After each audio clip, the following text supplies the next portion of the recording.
myself Dhara Parmar, and today we are going to learn newborn assessment.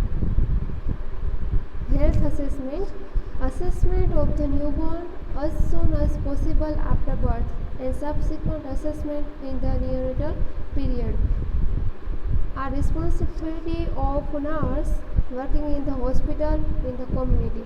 એટલે કે શું કહેવા માંગે છે કે જે હોસ્પિટલ અને કોમ્યુનિટીમાં જે નર્સ છે એની એક વાઇટલ રિસ્પોન્સિબિલિટી છે કે જે ન્યૂબોર્ન બેબી છે બરાબર એનું અસેસમેન્ટ કરે આફ્ટર બર્થ અને બને એટલું જલ્દી. Assessment should include detailed history of prenatal and intranatal period and a genetic history of family along with head-to-toe examination. અને બીજું એ કે અસેસમેન્ટ આપણે ક્યારે કરવું જોઈએ તો કે the assessment is the postnatal period should be done at least for 3 time બરાબર. ઓછામાં ઓછું 3 વખત અસેસમેન્ટ કરવાનું રહે. ફર્સ્ટ અસેસમેન્ટ ક્યારે આવશે તો કે વિથિન 24 અવર ઓફ ડિલિવરીના 24 કલાકની અંદર ફર્સ્ટ અસેસમેન્ટ કરવું જોઈએ. સેકન્ડ અસેસમેન્ટ ક્યારે તો કે વિથિન 2 વીક ઓફ એજ એટલે કે 2 વીક થાય બરાબર બેબીના બર્થ પછીના બરાબર 2 વીક સુધીમાં સેકન્ડ અસેસમેન્ટ કરવું જોઈએ. અને third assessment within 4 to 6 week of the age of the baby બરાબર એટલે કે 4 થી 6 અઠવાડિયાની અંદર થર્ડ અસેસમેન્ટ પણ થઈ જવું જોઈએ. એન્ડ જો હોમ ડિલિવરી હોય તો અસેસમેન્ટ 3 દિવસની અંદર થઈ જવું જોઈએ. ખાસ અસેસમેન્ટનો જે ટાઈમ પીરિયડ છે એ જે તે મધરને અથવા તો ફેમિલી મેમ્બરને ઇન્ફોર્મ કરવાનું અને જે બીજું એના જે તે ઇમ્પોર્ટન્સ છે એના જે તે બેનિફિટ બરાબર શું કામને આપણે અસેસમેન્ટ કરીએ છીએ એ મધરને અને ફેમિલી મેમ્બરને સમજાવવું જોઈએ. કેમ કે અસેસમેન્ટ થ્રુ આપણે બેબીની કન્ડિશન ખ્યાલ આવી શકશે, ડેન્જર સાઇન છે બરાબર એ મધરને અને ફેમિલી મેમ્બરને ઇમ્પ્રૂવ કરવાના. એટલે કે કોઈ પણ બાળકની બેબીની કોઈ પણ વર્સ કન્ડિશન અથવા તો ઇલનેસ કે ડિસીઝમાં બને એટલું જલ્દી આપણે એની ટ્રીટમેન્ટ અને કેર સ્ટાર્ટ કરી શકીએ બરાબર. હવે એના ફેઝિસ એના 4 ફેઝ છે. ઇનિશિયલ અથવા તો ઇમિડિયેટની અસેસમેન્ટ, ટ્રાન્ઝિશનલ અસેસમેન્ટ, પછી નેક્સ્ટ છે assessment of gestational age and systematic physical examination. આ 4 અસેસમેન્ટ છે બરાબર. હવે તેમાં ફર્સ્ટ છે ઇનિશિયલ અસેસમેન્ટ અથવા તો immediate newborn assessment. The initial assessment of neonate is a very important activity immediately after birth. The most essential assessment is the first cry. Good cry help to establish of satisfactory breathing બરાબર. જે baby first cry છે બેબીનું first cry એ એક important assessment છે કે કેમ કે baby જ્યારે રડશે અને એનું રેસ્પિરેશન છે એ એસ્ટાબ્લિશ થશે એ આપણે ખ્યાલ આવશે. Another immediate newborn assessment is Apgar scoring. ઠીક છે. અને એ ડિસ્ક્રાઇબ કોને કર્યો છે ડૉક્ટર વિર્જિનિયા અપગારે. Apgar score is method of used to assess the newborn's immediate adjustment to extrauterine life. Apgar score છે બરાબર એ શું અસેસ કરશે તો બાળક જે છે એ બહારના એન્વાયરમેન્ટમાં બરાબર એક્સ્ટ્રા યુટેરાઇન લાઈફ એટલે કે પહેલે જે મધરના યુટ્રસમાં હતું આફ્ટર ડિલિવરી એ બહારના એન્વાયરમેન્ટમાં એડજસ્ટ થયું છે કે નહીં એનો ખ્યાલ આપણે અપગાર સ્કોર દ્વારા આવી શકે. અપગાર સ્કોરમાં આપણે 5 સાઇન છે એના થ્રુ આપણે ખ્યાલ કરી શકીએ. Apgar score is a method of assessing the infant's respiratory, circulatory and neurological status. એમાં આપણે 5 વસ્તુ જોઈએ: અપિયરન્સ અથવા તો સ્કિન કલર, પલ્સ અથવા તો હાર્ટ રેટ, ગ્રીમિશ અથવા તો reflex, activity, muscle tone and 5th છે રેસ્પિરેટરી રેટ. અપગાર ઉપર એના નામ પરથી આપણે એના જે 5 પોઈન્ટ છે એ આપણે યાદ રાખી શકીએ. આ જે દરેક પોઈન્ટ છે બરાબર હાર્ટ રેટ ને રેસ્પિરેટરી રેટ ને એના દરેકના 0, 1 and 2 એવા સ્કોર હોય છે અને ટોટલ સ્કોર 10 હોય છે. આગળ આપણે આ ડિટેલમાં જોઈશું. એ 0 થી 3 આવે તો બાળક ડિસ્ટ્રેસમાં છે, 4 થી 6 આવે સ્કોર તો મોડરેટ ડિફિકલ્ટી જોવા મળે અને 7 થી 10 હોય તો બાળક છે એ એક્સ્ટ્રા યુટેરાઇન એન્વાયરમેન્ટમાં સેટ થઈ ગયું છે, બરાબર, એડજસ્ટ થઈ ગયું છે.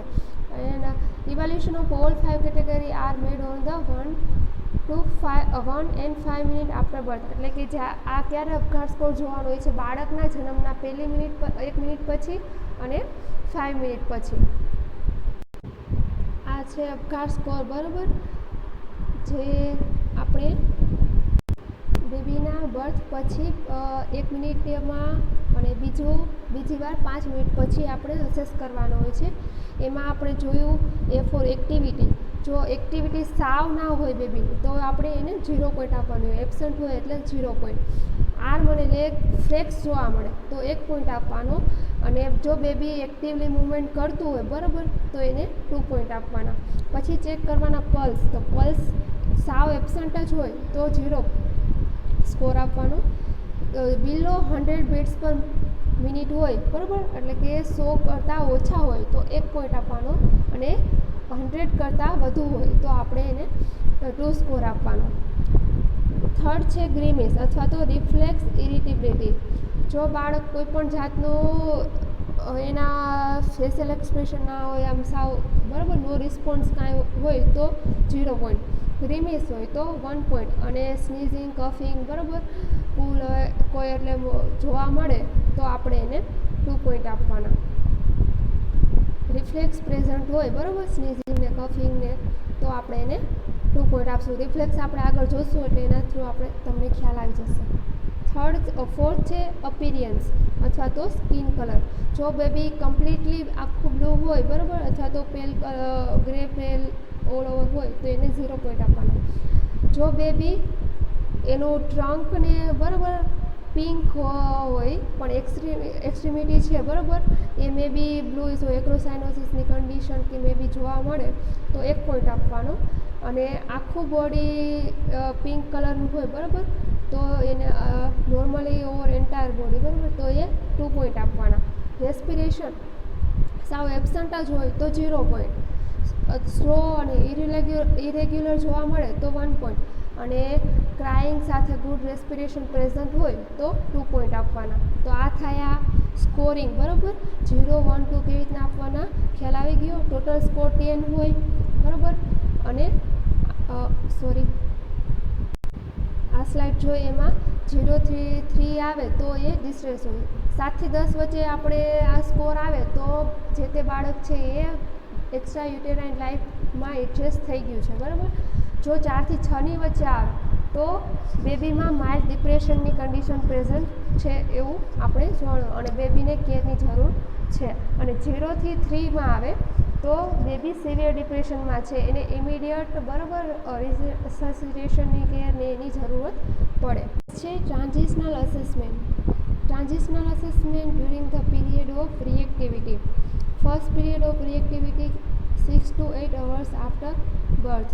એટલે કે જન્મ પછીનો જે ફર્સ્ટ 6 to 8 અવર હોય છે એને આપણે શું કહીશું? First period of reactivity. After birth, the neonate try to adjust with the extrauterine environment. During this time of first 24 hours, changes occur in a vital function like heart rate, respiration, motor activity, skin color, bladder and bowel activity. This duration is known as a period of reactivity. During the first 30 minutes, the newborn is very alert, cries vigorously, may suck a fish gradually and appear very interested in the environment. Physiological, the respiration rate can be as high as 80 breaths per minute. Crackles may be heard. Heart rate may reach 180 beats per minute. Bowel sound are active. Mucus secretion are increased and temperature may decrease slightly. બરાબર, પહેલી જે બર્થની 30 minute હોય છે એ દરમિયાન બાળકના જે આ vital ઓર્ગન્સને એનું ફંક્શનને શું થશે? મે બી ઇન્ક્રીઝ થતું હોય. First 6 to 8 hours of birth is the first period of reactivity આપણે યાદ રાખવાનો છે. ડ્યુરિંગ ફર્સ્ટ 30 મિનિટ ચાઇલ્ડ છે એ બહુ એક્ટિવ અને અલર્ટ હોય, એટલે આ દરમિયાન એના જે તે રિફ્લેક્સ છે તેમાં પણ જે સકિંગ રિફ્લેક્સ છે એ સ્ટ્રોંગ હોય, એટલે એ દરમિયાન બેબીને બ્રેસ્ટ ફીડિંગ આપીએ તો એ બેસ્ટ છે. બરાબર. અને આ દરમિયાન આઈ કોન્ટેક્ટ પણ બેબી સાથે કરવાથી એને બોન્ડિંગ પણ સારું રહે. Second period of reactivity begin with the newborn awake from the deep sleep. It lasts about 2 to 5 hours. ક્યારથી ચાલુ થશે? તો જ્યારે બેબી પહેલી ઊંઘમાંથી જાગે, બરાબર. એકવાર બર્થ પછી બેબી શું કરશે? ઊંઘ કરશે. પછી એ જ્યારે જાગે ત્યારથી લઈ એ નોર્મલી 2 થી 5 કલાકનો હોઈ શકે. The newborn is alert and responsive, બરાબર. વળી પાછું તે અલર્ટ હશે, રિસ્પોન્સિવ હશે. Heart and respiratory rate are increase, gastric and respiratory secretion are increase and passage of meconium commonly occurs, બરાબર. એટલે કે મ્યુકોનમ એટલે આપણે જોયું હતું ફર્સ્ટ ટૂલ, બરાબર. First stool baby may be pass આ પીરિયડ દરમિયાન કરે. Following this stage is a period of stabilization of physiological system and vacillating pattern of sleep and activity. એટલે જે વચ્ચેનો પીરિયડ હશે એમાં બેબીનું જે તે ફિઝિયોલોજીકલ સિસ્ટમ છે એ સ્ટેબિલાઇઝ થઈ જાય અને હવે જે તે એના નોર્મલ ફિઝિકલ અને જે વાઇટલ જે છે સાઇન બધા એ નોર્મલ થતા હોય છે. હવે નેક્સ્ટ છે અસેસમેન્ટ ઓફ જેસ્ટેશનલ એજ. જેસ્ટેશનલ એજ એટલે કે બાળકનું કન્સેપ્શનથી લઈ, બરાબર, તે પછી એની જે તે એજ અકોર્ડિંગ કેવી રીતના છે, બરાબર, એને આપણે જેસ્ટેશનલ એજ કહીશું. Gestational age assessment. There are 3 general method to determine gestational age. એ 3 મેથડ દ્વારા આપણે ડિટરમાઇન અથવા તો જાણી શકીએ જેસ્ટેશનલ એજ. ફર્સ્ટ છે calculation of dates base on LMP, એટલે લાસ્ટ મેન્સ્ટ્રુએશન પીરિયડ છે, બરાબર, એના અકોર્ડિંગ કેલ્ક્યુલેશન કરી અને આપણે જેસ્ટેશનલ એજ જાણી શકીએ, બરાબર. આ આપણે વધારે ડિટેલમાં આપણે ઓબ્સ્ટેટ્રિકમાં 3rd યરમાં આપણે જોઈશું અત્યારે. નેક્સ્ટ છે ઇવોલ્યુશન ઓફ ઓબ્સ્ટેટિકલ પેટર્ન્સ. ઓબ્સ્ટેટિકલ પેટર્ન, બરાબર, અસેસમેન્ટને કરી અને એના થ્રુ ખ્યાલ આવી શકે. અને 3rd છે ફિઝિકલ એક્ઝામ ઓફ ધ નિયોનેટ. બાળકનું ફિઝિકલ એક્ઝામિનેશન કરી અને આપણે ખ્યાલ આવી શકે કે બાળકની જેસ્ટેશનલ એજ કેટલી હશે. એટલે કે જ્યારે બાળકનો બર્થ થાય, બરાબર, ત્યારે ખ્યાલ આવે કે બાળકને કેટલી જેસ્ટેશનલ એજ, અથવા તો એના ઘણા બાળક હોય ને કે 7 મંથે બર્થ થાય, 8 મંથે બર્થ થાય, અથવા તો પૂરા 9 મંથે બર્થ થાય, તો એ આપણે કેવી રીતના ખ્યાલ આવે? તો એના અસેસમેન્ટ થ્રુ આપણે ખ્યાલ આવી શકે. તો એના માટે અલગ અલગ અસેસમેન્ટ છે, બરાબર, એના થ્રુ આપણે એ જાણી શકીએ. An accurate assessment of age is important for 2 reasons. First, age and growth pattern appropriate to that age aid in identifying neonatal risk. એટલે કે બાળકનો જ્યારે જન્મ થાય, બરાબર, ત્યારે એની જેસ્ટેશનલ એજ પ્રમાણે આપણે બાળકનું જે તે ગ્રોથ અને પેટર્ન છે એ ખ્યાલ આવી શકે અને બેબીને નિયોનેટલ રિસ્ક, બરાબર, કોઈ પણ હોય એ આપણે આઈડેન્ટિફાઈ કરી શકીએ. માની લો એક એક્ઝામ્પલ કે 7 મહિને જે બાળકનું બર્થ થયું છે, બરાબર, એનું જે તે ગ્રોથ હશે અને ડેવલપમેન્ટ હશે એ 9 મંથે જે બાળકના બર્થ થાય એના કરતાં થોડું પાછળ જોવા મળે, બરાબર. અને નિયોનેટલ રિસ્ક એટલે કે જાણે કે એ બેબીના લંગ્સ એટલા મેચ્યોર થયા ના હોય તો એ બેબીને રેસ્પિરેટરી પ્રોબ્લેમ થઈ શકે. એટલે આપણે જે તે નિયોનેટલ રિસ્કને જાણી શકીએ. તો એના માટે જેસ્ટેશનલ એજ અસેસમેન્ટ ઇમ્પોર્ટન્ટ છે. સેકન્ડ છે help in developing management plan. બાળકનું જે તે ડેવલપમેન્ટ છે, બરાબર, એનું મેનેજમેન્ટનો પ્લાન કરવા માટે પણ એ ઇમ્પોર્ટન્ટ છે. Gestational age can measure by weight for gestational age chart, બરાબર, એ ચાર્ટ દ્વારા આપણે એનો ખ્યાલ આવી શકે.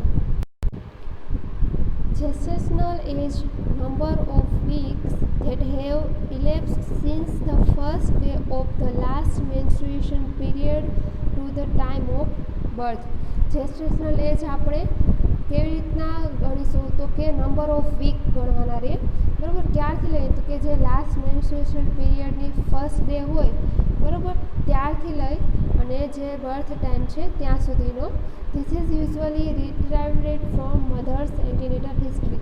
અને આપણે આ મધર પાસેથી જે એન્ટીનેટલ હિસ્ટ્રી લઈ એના દ્વારા આપણે જાણી શકીએ. જેસ્ટેશનલ એજમાં ASGA એટલે કે સ્મોલ ફોર જેસ્ટેશનલ એજ, વેઇટ બિલો 10%, બરાબર. શું કહેવા માગે છે કે એક આ એક ટાઈપ છે, એમાં શું કહી શકીએ કે જે તે બાળક હશે એનું વેઇટ શું હશે, એની જે તે ઉંમર હોય, બરાબર. જાણે કે 7 મંથ છે અથવા તો 28 વીક છે, 30 વીક છે, તો 32 વીકની એજ છે, બરાબર. તો એમાં એનું જેટલું વેઇટ હોવું જોઈએ એના કરતાં એ ઓછું હશે, તો એ બેબીને શું કહેશું, સ્મોલ ફોર જેસ્ટેશનલ એજ. AGE એટલે કે એપ્રોપ્રાઇટ ફોર જેસ્ટેશનલ એજ, એટલે આમાં બેબીનું વેઇટ એના એજ પ્રમાણે, એની જેસ્ટેશનલ એજ પ્રમાણે જેટલું હોવું જોઈએ એટલું હોય, બરાબર. અથવા તો 90% હોવું જોઈએ, 10થી 90% વચ્ચે આવતું હોય. અને LGA લાર્જ ફોર જેસ્ટેશનલ એજ, વેઇટ અબોવ 90%, એટલે કે બેબીનું વેઇટ જે હશે એની એજ પ્રમાણે હોવું જોઈએ એના કરતાં વધુ હશે, તો એ બેબીને આપણે શું કહીશું, લાર્જ ફોર જેસ્ટેશનલ એજ. આ ચાર્ટ છે, બરાબર. આ ચાર્ટ દ્વારા આપણે ખ્યાલ આવી શકે કે જે, બરાબર, એનો ચાર્ટ બનતો હોય એમાં જે પેલું છે ઉપર એ બેબી લાર્જ એનો જે તે વેઇટને બતાવે છે, બેબીના વેઇટ, બરાબર, અને એના જેસ્ટેશનલ વીકને બેના જે એક ચાર્ટ બને છે એના થ્રુ આપણે ખ્યાલ આવે કે બેબી લાર્જ છે કે એપ્રોપ્રાઇટ છે કે સ્મોલ છે, બરાબર. હવે બીજી મેથડ છે બલાર્ડ સ્કોરિંગ, બરાબર. જેમ આપણે ઇનિશિયલ અસેસમેન્ટમાં અખાર સ્કોર હતા એમાં હવે આમાં છે બલાર્ડ સ્કોરિંગ. એમાં પેલું જે છે એ ન્યુરોમસ્ક્યુલર મેચ્યોરિટી માટેનો જે તે કોષ્ટક છે, બરાબર. એમાં આપણે 6 વસ્તુ જોવાની થાય. First posture, second square window, third arm recoil, fourth popliteal angle, fifth star sign and sixth heel to ear. આ જે છે, બરાબર, ન્યુરોમસ્ક્યુલર મેચ્યોરિટીનો સ્કોરિંગ મેથડ છે, બરાબર. એમાં જે આપણે 6 પોઈન્ટ જોયા એ આપેલા છે અને -1થી લઈ અને 5 સુધીના સ્કોરિંગ છે, બરાબર. અને સાઈડમાં આખો જે તે ઓવરઓલ રેકોર્ડ સ્કોર છે, બરાબર. અને પછી એનું આપણે નીચે ટોટલ કરવાનું હોય છે. એના ટોટલ પછી એના પરથી આપણે ખ્યાલ આવે કે બાળકના કેટલા જેસ્ટેશનલ વીક છે, જે આપણે હમણાં જોઈએ. ફર્સ્ટ જોઈએ તો કે પોસ્ચર, બરાબર. Posture is the natural position that the newborn assumes on its back. It observed with the infant quiet and in a supine position. બાળક જ્યારે સીધું સૂતું હોય, બરાબર, ત્યારે આ ઓબ્ઝર્વ કરવાનું રહે. આ છે એ પિક્ચર્સ એની છે પોસ્ચરની, જેમાં એક સ્કોર ક્યારે આપવાનો, જ્યારે ટોટલ એક્સટેન્શન હોય, બરાબર. બેબીના લેગ એન્ડ હેન્ડ્સ, બરાબર, એક્સ્ટ્રીમિટી છે એક્સટેન્ડ હોય ત્યારે 1 આપવાનો. એના લેગ છે એ ફ્લેક્સ હોય પણ એક આર્મ છે એક્સટેન્ડ હોય તો 2 આપવાનો. આર્મ છે એ ફ્લેક્સ હોય ને લેગ એક્સટેન્ડ હોય તો 3 આપવાનો. અને બંને એક્સ્ટ્રીમિટી લેગ એન્ડ આર્મ્સ બંને ફ્લેક્સ હોય, ટોટલ ફ્લેક્શન જોવા મળે તો એને આપણે 4 આપવાનો. ઓકે. સેકન્ડ છે square window. Breath flexibility and or resistance to extensor stretching are responsible for the resulting angle of flexion at wrist. Square window. તેમાં બેબીના હાથને આ રીતે આપણે બેન્ડ કરી અને એનું પ્રમાણ કેટલા પ્રમાણમાં કેટલા એંગલમાં એ મૂવ થાય છે એ ઓબ્ઝર્વ કરવાનું રહે, બરાબર. આમાં જે સેકન્ડ જે છે આ એ આપણે એના ઉપરથી સ્કોરિંગ કરવાનું રહે, બરાબર. એટલે હેન્ડ જો એમાં આવી રીતના 90 એંગલનું થતું હોય તો -1, બરાબર. એ પ્રમાણે અલગ અલગ એંગલ આપેલા છે એ પ્રમાણે સ્કોરિંગ કરવાનું રહે. થર્ડ છે arm રિકોઇલ. This manual focuses on positive flexor tone of biceps muscles by measuring the angle of recoil following very brief extension of upper arm. એટલે કે જે બેબીનું આર્મ છે બરાબર, એ કેટલું આપણે એને બેન્ડ બેબીનું થઈ શકે એ પ્રમાણે એના સ્કોરિંગ કરવાનું થાય. એટલે અહીંયા જે પિક્ચર્સમાં જોઈ શકાય બરાબર, કે જે અહીંયા આર્મ્સનો પાર્ટ છે બરાબર, 180 ડિગ્રી થાય તો 0, એવી રીતના 90 કરતાં ઓછો આમ રિકોલ જોવા મળે તો 4 સ્ક્વેર, એ પ્રમાણે એના સ્કોરિંગ આપવાના રહે. નેક્સ્ટ છે કોક્ટિયલ એંગલ બરાબર. This is the manoeuvre assess maturation of positive flexor tone about the joint by testing for resistance to extension of the lower extremity. બરાબર, શેના માટે અસેસ કરવામાં આવે છે કે જે ની જોઈન્ટ છે એના જે ફ્લેક્સર છે, ફ્લેક્સર ટોન, એના માટે. આ જે પિક્ચર છે બરાબર, એ કોક્ટિયલ એંગલની છે. આવી રીતના આપણે બેબીના લેગને પકડી અને ચેક કરવાનું થાય.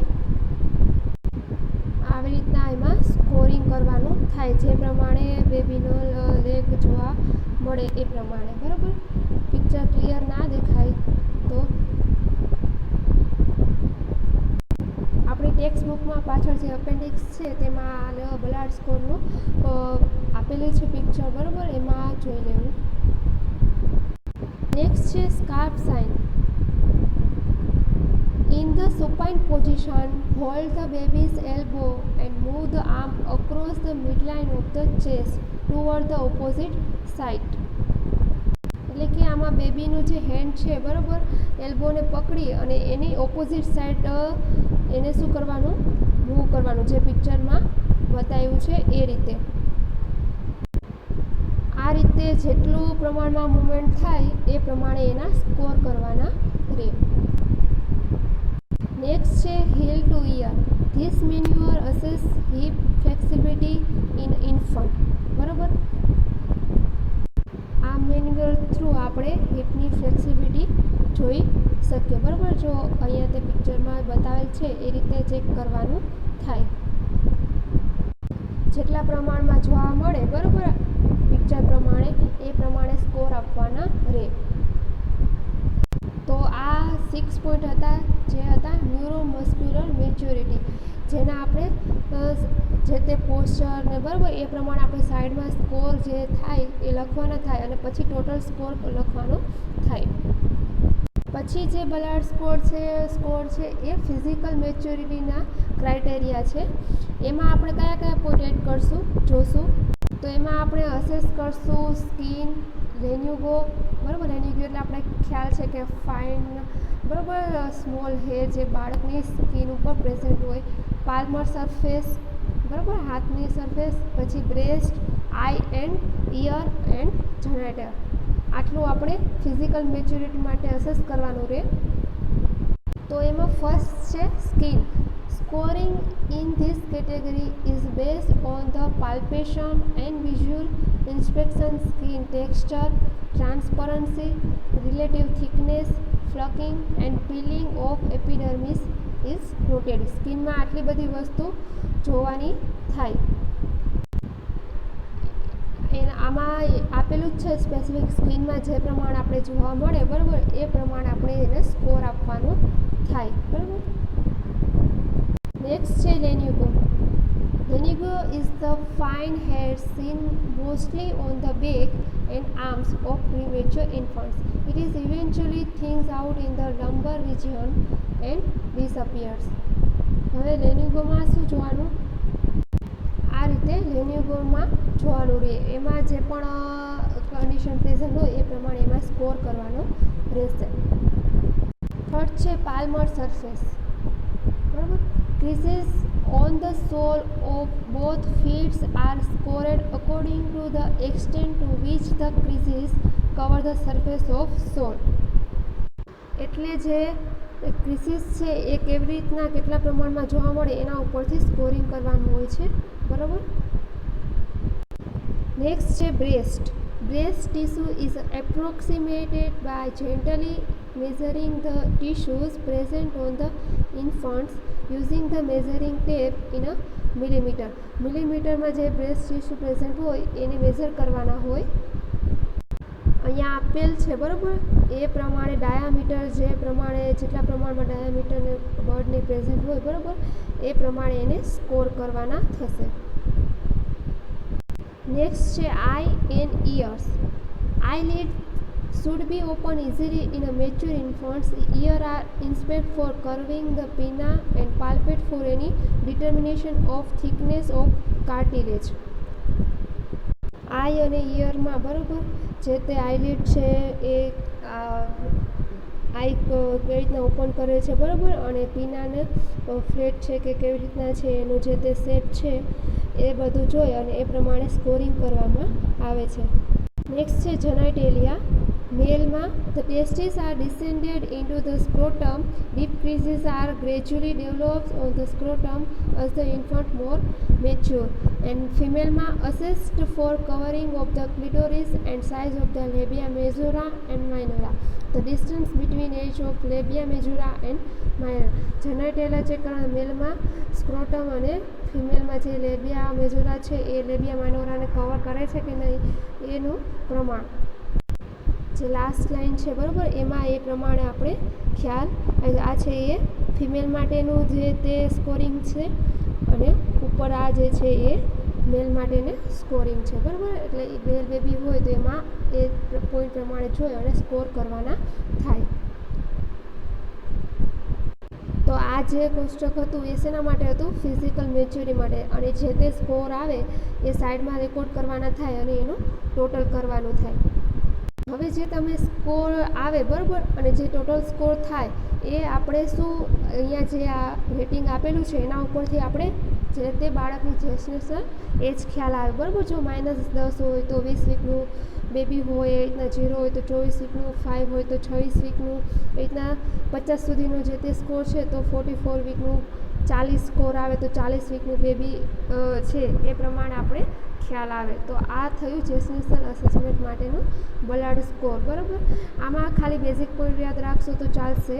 અપઘાત સ્કોર છે એ ઇમ્પોર્ટન્ટ છે થિયરિકલી અને પ્રેક્ટિકલી બરાબર. તમારે એક્ઝામમાં પૂછાઈ શકે. બલાર્ડ સ્કોરનો ખાલી તમે નેમને યાદ રાખશો તો ચાલશે.